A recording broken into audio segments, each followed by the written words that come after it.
What if I told you that one of the most powerful names in muscle car history was owned by your grandpa? Yep, today we're talking about Oldsmobile, a name that went from Sunday church rides to smoking tires and stoplight smackdowns. You probably think of land yachts and fake wood paneling, but Oldsmobile used to build cars that could leave a Mustang crying in the parking lot. Let's rewind and see how this brand became a legend and why we need it back, now more than ever. Oldsmobile started way back in 1897. Let that sink in. It's older than Ford, older than sliced bread. And it was one of the first car companies to actually mass-produce vehicles. Their early cars were basically horse carriages with engines. But still, people loved them. They even built the first assembly line, before Henry Ford made it cool. By the 1940s and 50s, Olds had a rep for being smart, stylish, and ahead of the curve.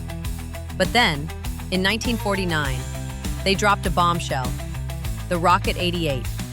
This wasn't just a car, it was the birth certificate of American muscle. The Rocket 88 didn't just move, it launched. V8 power, lightweight body, a winning combo that crushed NASCAR and lit the fuse on the horsepower wars. It wasn't just a hit, it was a movement. Fast forward to the 1960s, and Oldsmobile wasn't playing around. You've heard of the 442, right? Originally, it meant 4-barrel carb, 4-speed manual, and dual exhaust. Later, the formula changed, but the meaning didn't. This thing will destroy you in a straight line. These cars weren't just fast. They had attitude, big engines, bold looks, and enough torque to snap your neck if you sneezed while flooring it. Olds was like your uncle who wears loafers to the track, wins the drag race, and then grills steaks on the engine block afterward. And yeah, sure, Oldsmobile still made some grandpa cruisers, but even those had V8s that could tow your boat and your ego. Imagine your mom's comfy sedan doing a full burnout across the Walmart parking lot. That's Oldsmobile, sophisticated chaos. But every golden age eventually hits a red light. Coming up, we're talking front-wheel drive confusion, badge-engineered heartbreak, and how GM slowly strangled one of its best ideas. So, what happened? How does a brand that gave us the Rocket 88 and the 442 end up selling rebadged minivans and dying quietly in 2004? Well, let's just say, GM happened. See, Oldsmobile was once GM's innovation lab. They built the first automatic transmission, Hydromatic baby. They pushed styling boundaries. They were the cool uncle of the GM family. But by the late 70s and into the 80s, GM started playing copy-paste with its brands. Want a sporty Olds? Cool. Here's a Cutlass with a Buick's engine and a Chevy's suspension. It was like building a muscle car out of leftover pizza. And not even the good slices. We're talking crust ends and cold pepperoni.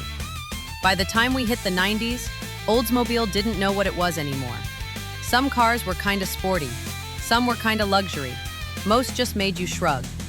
In 1995, GM gave Olds a lifeline, the Aurora. And to be fair, it looked slick. It was supposed to be the new identity, sleek, modern, upscale. But one cool model couldn't undo a decade of confusion.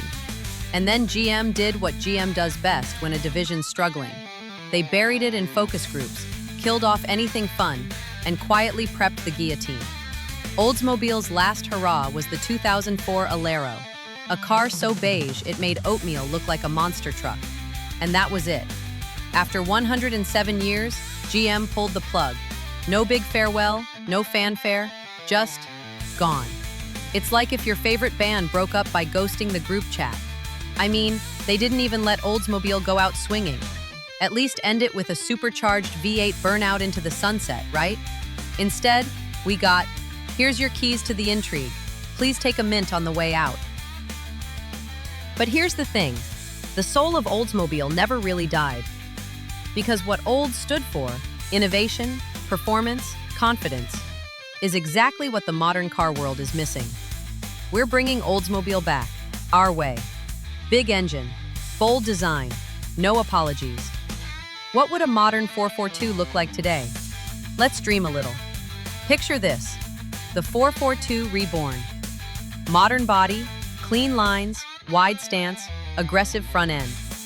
None of that fake plastic grill garbage. Just steel, glass, and muscle. Pop the hood, naturally aspirated V8. At least 500 horsepower. No turbos, no hybrids,